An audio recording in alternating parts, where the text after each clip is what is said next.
good, I guess, is The Land Beyond the Sunset. Oh, I didn't watch that one. Oh, you didn't watch that one? No.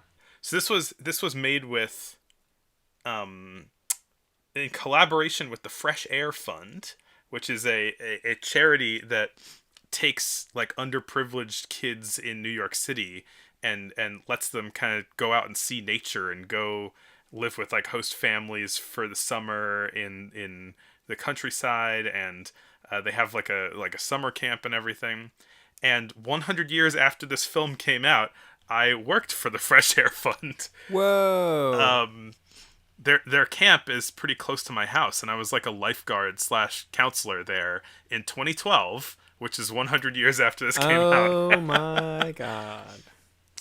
Wow. um, yeah, so it's pretty good. I'd say it's actually it's a pretty touching movie. It's about this kid who like he's a sad paper boy who is barely scraping together a living, and he lives with his like alcoholic abusive grandmother, and he like he gets like a gift from some passersby, and she like steals it to buy more booze, and eventually he gets invited on this Fresh Air Fund picnic, and like he goes out to like a nice park and with all these other kids, and he gets read this story, and like you can tell that like he's really touched by the whole situation. And the story that he gets read, they kind of flash like into the kind of fairy tale story that one of the Fresh Air Fund people is reading to him,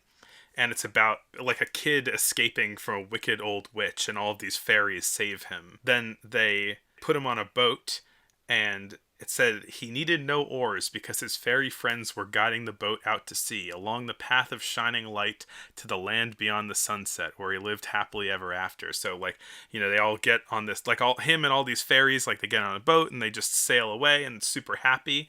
And so this kid, he heard the story, and as he's after he listens, you see like a superimposed flashback to like his horrible life. And so as everybody's kind of leaving the picnic area, he walks out to the beach near where they were picnicking, hops in a boat, and like sails away basically. And that's the movie. It's quite touching, I would say. Dang. I feel bad for not watching it now. I don't know how I missed that one. Yeah. I think I might have skipped it if it weren't for my connection to it. Yeah, that's crazy. I mean, just the fact that it's 100 years exactly is pretty nuts, I think. Yeah.